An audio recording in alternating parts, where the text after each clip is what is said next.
Committee will come to order. I now recognize myself for an opening statement. Good morning and thank you to everyone for being here for this important briefing.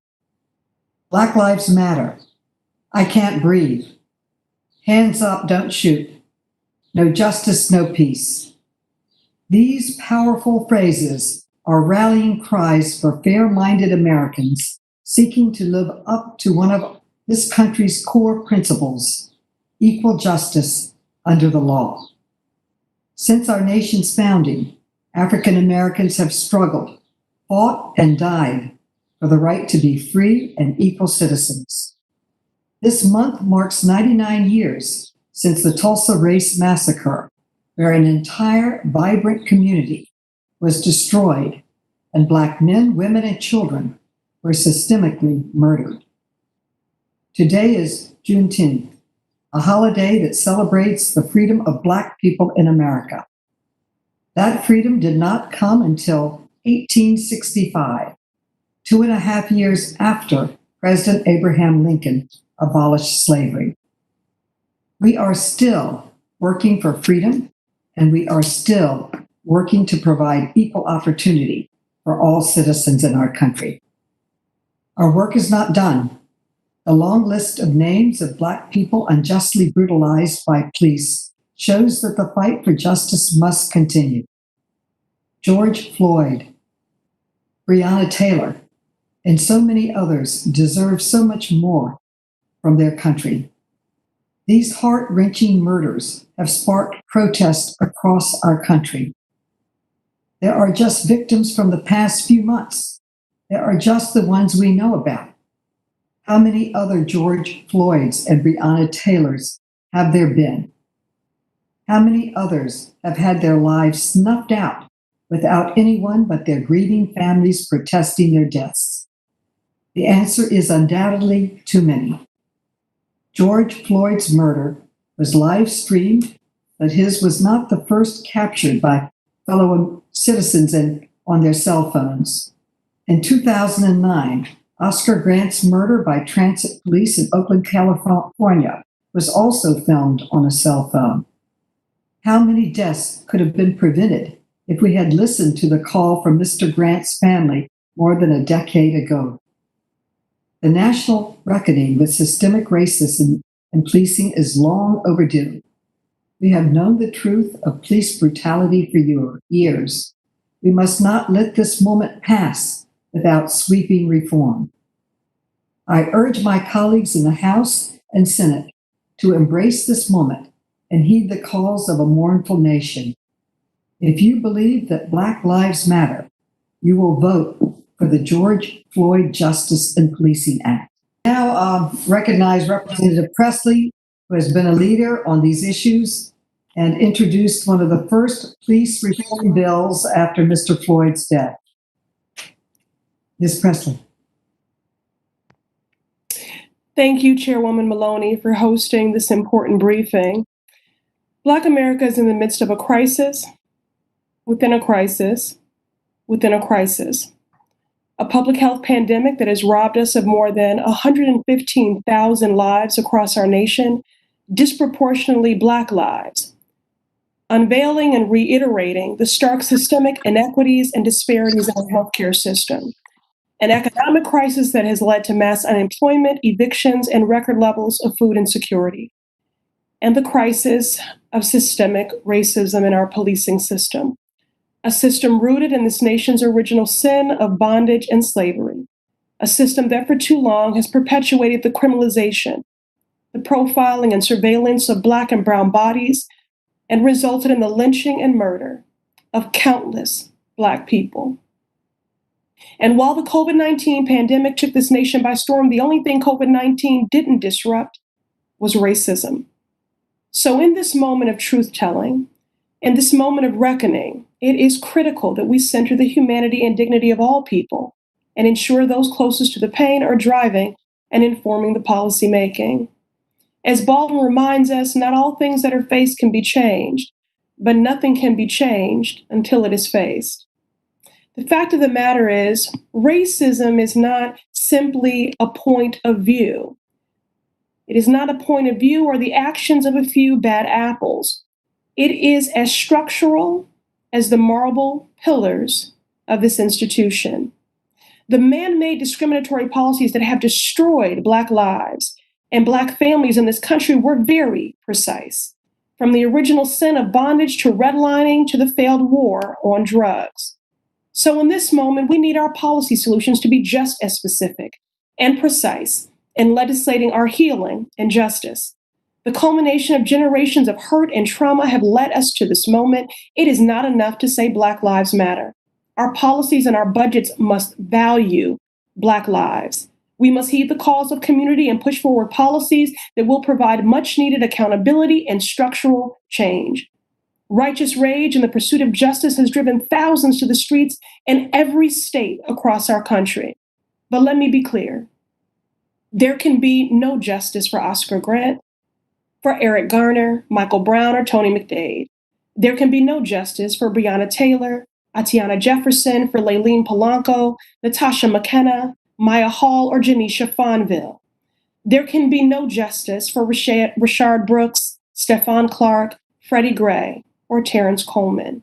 For in a truly just world, they would all still be with us. There, however, must be accountability. This is personal. I am a Congresswoman, but first and foremost, I am a Black woman, married to a Black man, raising a Black child. Today is Juneteenth, and Black folks still have yet to experience our full freedoms or true emancipation and liberation, because that freedom really begins with a freedom from fear. I would like very much to pass along to our daughter, who'll soon be 12, generational wisdom, wealth, joy, instead of generational fear and trauma. She already knows the unbearable pain of fearing for her life, for her father's life, and for those she loves whenever we're out of her sight. I know what it is to be surveyed, profiled, and threatened. And still, we rise. Generations from now, our grandchildren will look back and ask a simple question. When you had the opportunity to legislate with conviction, to summon the political courage, to ensure that not another man is lynched in broad daylight, that not another woman is murdered in her own home, did you? So I thank our witnesses for joining us today, for lifting their voices, for holding us accountable, and for fighting to ensure that their loved ones' deaths were not in vain. Thank you, and I yield. Thank you. Thank you, Ayanna, for that meaningful statement. Is there any Republican who would like to be recognized for a statement? Another Republican member who would like to speak before we move to our presenters? Okay, I will now introduce our briefers. First, we have Keturah Herron, a policy strategist for the ACLU of Kentucky. Next, we have Cephas Uncle Bobby X. Johnson, the uncle of Oscar Grant and the co-founder of Families United for Justice. Next, we have Kimberly Crenshaw, the co-founder and executive director of the African American Policy Forum. Next, we have Mark Lewis, an activist with We the People, Oklahoma. Next, we have Pastor Michael McBride, director for the Live Free campaign. And last but not least, we have Don Bongihi, host of the Bongihi Show. We'll go back to her possibly, but Mr. Johnson, you are now recognized. Mr. Johnson. Thank you, Madam Chairwoman. And Ranking Member, U.S. Representative Jim Jordan, and members of the House Committee on Oversight and Reform. I bring you greetings on behalf of our executive team, impacted family members, and community members of the National Families United for Justice Network. My name is Cephas Johnson, also known as Uncle Bobby, uncle of Oscar Grant. Oscar is the son of my youngest sister, Wanda Johnson. I am the co-founder of Love Not Blood campaign, co-founder of Families United for Justice, the National, founder of California Families United for Justice Network, and founder of the Oscar Grant Foundation, which is now led by my sister, Oscar's mother, Wanda Johnson. I have been advocating for police accountability and transparency for 11 years, since the murder of my nephew, Oscar Grant, on January 1st, 2009, early New Year's morning at the Fruitvale BART station. It is an honor for Families United for Justice to provide written testimony on the topic of structural racism in policing.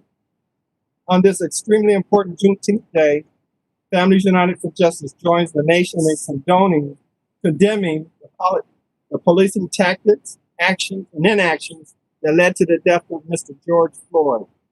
We are extremely hurt, and we grieve with the nation at the horrendous killing of Breonna Taylor, Ahmaud Arbery, and now Rashad Brooks. These names represent just a few in a much longer list of tragedies impacting communities of color. We offer our deepest condolences and prayers to these families. There is no horror comparable to watching your loved one be murdered. That horror is forever etched in your memory, perhaps because it could have been prevented. The power of the police to use deadly force is the most significant responsibility we give to any public official, and that responsibility must be guided by the goals of safeguarding human life and protecting human rights. Current law results in officers killing civilians far more often than is necessary, leaving many families and communities devastated and the public less safe. These tragedies disproportionately impact communities of color. The senseless murder of George Floyd has gained attention around the world. People from every walk of life are protesting that justice be fair, transparent, and equal. It is important that the officers involved be prosecuted. It is impacted families' belief that accountability and transparency is the key to building trust between the policing agencies and the community. Family United for Justice networks are fully aware that addressing issues within the local policing agency is an exceedingly small part of a larger, more complex construct comprising the policing culture.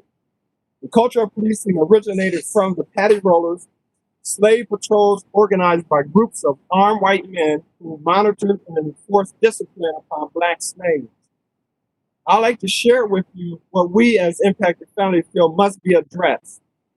We strongly recommend a national use of force policy included in state and local policing agency standards, mandatory de-escalation requirements for all officers, and policies that require the use of de-escalation tactics as a priority, prohibition of all physical restraint maneuvers on or above the neck, no chokeholds. Police qualified immunity should be removed. Under federal law, police officers who infringe on civilians' constitutional rights can be sued in federal court, but the qualified immunity doctrine shields them from such suits unless their action violates clearly established law. A federal data collection of use of force data, traffic stops, pedestrian stops, and detention data of all demographics. A national database of officers with patterns of misconduct. We wholeheartedly support the passing of the Justice in Policing Act, which specifically addresses the loopholes that continue to allow policing tragedies free of oversight and accountability in an environment that fosters racial tension. Mandatory requirements that all officers render immediate medical aid to any person experiencing a health crisis, whether in custody or not. Mandatory requirement that officers intervene where physical force is being applied to either stop or attempt to stop another officer when force is being inappropriately used. Mandatory law enforcement accreditation as a national requirement. Provide the Civil Rights Division of the Justice Department enforcement and oversight against patterns and practices of discrimination. In closing, on behalf of impacted families, I thank you for allowing our voice to be heard. Today, at this crucial time in our history, impacted families appealed to the House Committee on Oversight and Reform to pass legislation that provides national guidelines to reform the system of policing, to hold police officers accountable, and to snuff out that sick, petty patty roller culture that has thrived in the belly of the policing since its beginning. As a Black man, I can unequivocally attest to the perpetual existence of discriminatory practice that remains a haunting reality for people of color throughout this nation. It is critical that we first acknowledge the pressing need for a national legislative approach to local policing agency change and urgently begin the process of re-imaging today's policing culture, enlisting those who value the sanctity of life and the protection of human rights. Again, let us, as Families United for Justice, thank you, Ms. Chairwoman. Thank you. I now recognize Representative Pressley for 5 minutes for questions.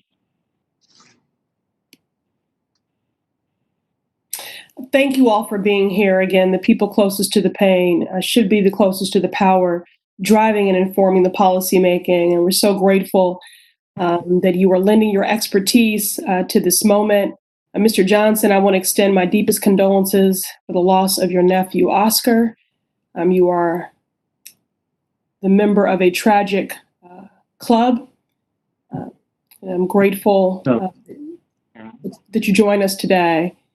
Too many Black women and mothers, surviving family members have had to relive the trauma of seeing their loved ones murdered and live streamed on national television. The mothers of the movement have been trying to tell us for generations, from Mrs. Till to Lucy McBath, to stop murdering our children. We must listen. We must center these experiences in this moment of truth-telling and reckoning. And while Juneteenth is meant to be a day of celebration and of freedom and emancipation, again, we must take stock of this moment and be sobered about the work that lies ahead. Mr. Crenshaw, is it fair to say that the policing system in our nation grew out of the practice of capturing and often murdering individuals trying to escape from slavery? Could you speak to just the history of our policing system and how you see that influencing modern day policing?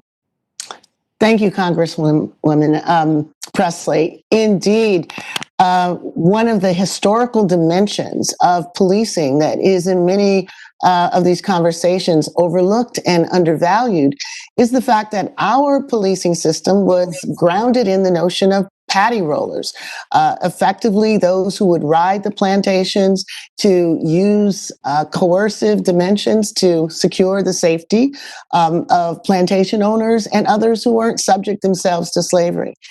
More broadly, one has to understand that when we talk about policing as a way of enforcing the order, one has to understand what the order was initially based on.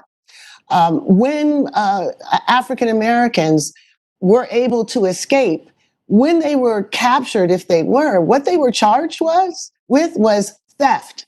They were stealing themselves, right? So the very system of law that backs up a racist economic system is the thing that police were reinforcing and securing against what would otherwise be seen as self-help. Freeing oneself against a baseline of freedom doesn't look like theft. It looks like freedom. So the long history of policing tied together with an existing system of deep racial inequality has been so close that policing doesn't really ever get that far away from that history. So that's why it's important in this moment that we historicize this problem, that we see how it comes up again and again and again, and that we have an understanding of why so many African Americans are experiencing this moment as basically being captured and taken back to a past in the same way runaways were captured and taken back to slavery. That's what this moment is really about. And that's why we need a much more fundamental structural solution to the problem of race in policing. Thank you. Thank you for that historical contextualizing. Ms. Herron, could you speak to specifically how has qualified immunity contributed to the culture of impunity among police officers? Yes, I mean, I think that one of the things that we are seeing, and one thing that I've been explaining it is, if you're working at a place like Kroger, or if you have your own business and you identify a bad employee, you identify someone who is taking money out of the cash register on a daily basis, or not coming back from their break, or a no call or no show. There's things that you put in place to say, this person is bad for our business and we need to get rid of them. And I think that what we're seeing locally here in Louisville, Kentucky, and across the nation is that the police have so many protections around them that when we identify that there's a bad police officer, there's no way to get rid of them. And so I think that the thing that needs to be known and said is that we know that there are some good police officers out there. However, we know that the structure of policing has not been favorable to Black bodies, and the policies in which they operate under have not been favorable to Black bodies and communities. And so what we want to do and what we need to see is that when departments or even families recognize that a police officer is starting to engage in those behaviors that make them not a good employee, that we have to have ways to get rid of them. That's not only for the safety of the police officers and their families, as we know that there's a lot of domestic violence that goes on within those households, but also to protect the communities. And that's what public safety is. And when folks are talking about divesting and defunding the police, that's what we're talking about, is how do we get rid of those bad police officers to make sure that the structure of policing is fair and equitable for everyone. Thank you. And I'll just, there can be no justice without accountability. And so I appreciate your, offering that context. Doctors can be sued for malpractice, lawyers for negligence, and so on. So no one is above the law. Policing should be no exception. My colleague, Representative Amash, and I, we've introduced the Ending Qualified Immunity Act, which would eliminate fundamentally the flawed qualified immunity doctrine and allow Americans to seek justice when their civil rights are violated. I hope my colleagues will support that. Ms. Crenshaw, you coined the term intersectionality, and it just speaks to the reality that our destinies are tied and that we must center and uplift the most marginalized in our policymaking in order to realize equitable outcomes, to center those at the intersection of multiple forms of structural and interpersonal oppression. I just wanted to yield the floor, and thank you so much. And finally, Mr. Johnson, I want us to bring Oscar into this space. Tragically, when we are robbed of a life of someone in this manner, much of the public only gets to know them for the way in which they were killed. But I want the American people to know who your nephew was. And so in the final seconds of my line of questioning, would you just share a little bit with us about your nephew and the kind of young man he was? Most definitely. But right before I go into Oscar, I did want to share our executive team, loved ones who were killed. Most people don't know about Marlon Brown out of DeLand, Florida, Andrew Joseph, 14 years old, out of Tampa, Florida, Nathaniel Pickett, Barstow, California, Michael Brown, we all know, who was a part of our team, Ferguson, Missouri, Corey Jones, West Palm Beach, Florida, and I could go on with the others, but I'll talk about Oscar. Yes, for those who don't know, Oscar, again, was murdered on January 1st, 2009 at the Seatbelt BART station in Oakland, California. Ryan Krugler, a young 22-year-old man who also felt that he was Oscar, created the film Fruitvale Station. Oscar was beloved by his family, definitely his daughter Tatiana, who at the time was 4 years old when he was murdered. And he did promise her he was going to take her to Chuck E. Cheese the next day, but never made it home. He was loved by his friends in his community, his high school. He had a whole host of friends as witness on the platform that watched him get murdered. He was my first nephew. So, I had a very special love for him because I was an uncle. And he had a good relationship with my son, who enjoyed each other. So I had an opportunity to watch him grow up, spend a lot of time with him, and was deeply hurt witnessing what happened to him on video. I think the world should know that in the 21st century, Oscar really is like the Emmett Till of the civil rights movement, but Oscar of the Black Lives Matter movement. Because Elisa Garza, Patrice Cullors were all basically in Oakland when Oscar was murdered. And between Oscar and 2012, there were 3,000 bodies killed by the police that we seem to all have forgot about. So we can't minimize the impact of this violence. I mean, alone since Oscar's death, over 12,000 civilians, black folks, I won't say predominantly, but black folks, white folks, brown folks, has been killed by this heinous act of police violence.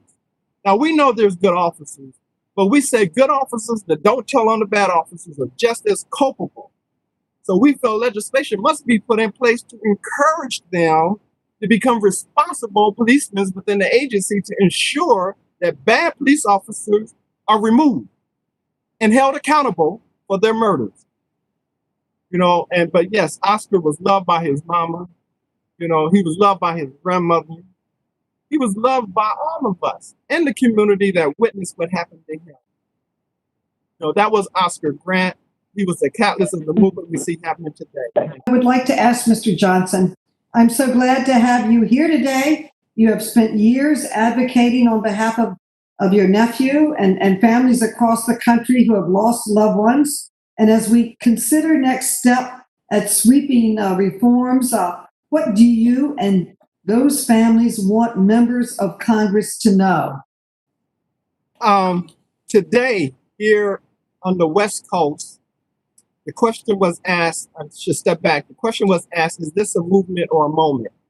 Today, here on the West Coast, all 29 courts are shut down for 8 hours in regards to police accountability and transparency.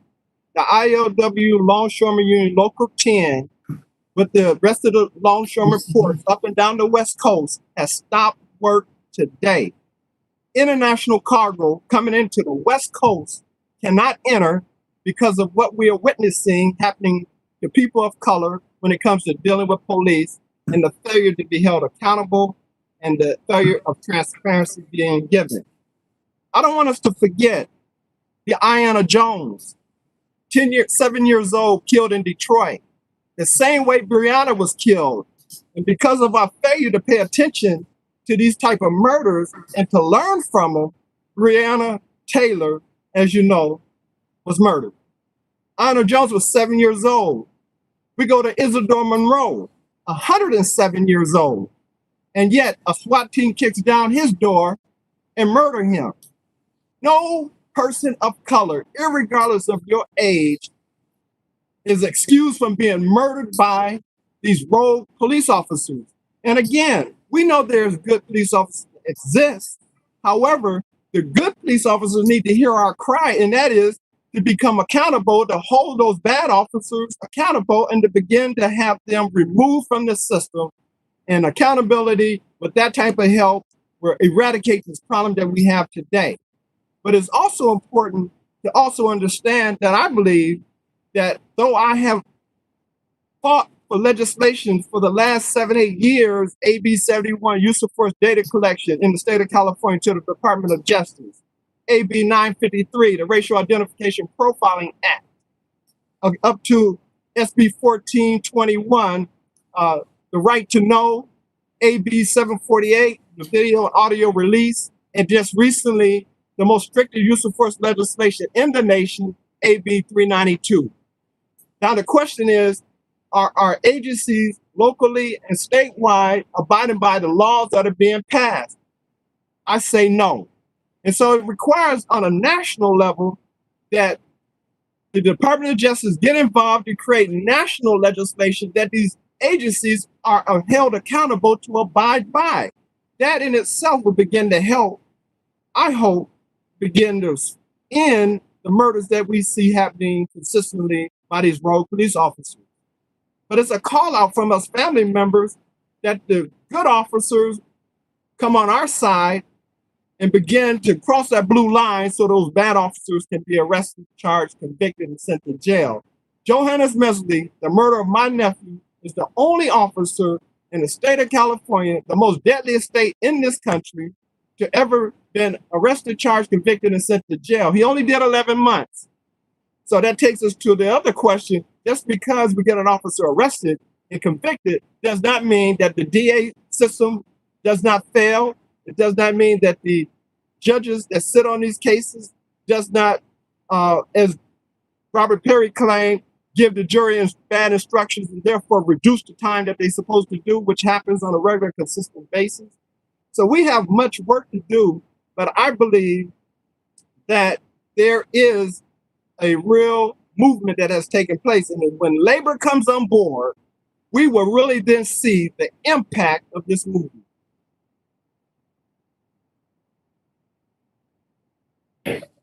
Thank all of our briefers. You were all very insightful and inspiring. We thank you for being here today. And I just want to respond to Uncle Bobby's statement that impacted people do have a voice. We will not forget what you feel, what you've gone through, and what you've expressed today. And we are grateful to all of you for your presence, your voice, and everything that you've expressed today. I encourage all of my colleagues to vote for the George Floyd Justice and Policing Act. We must not let this moment pass us by.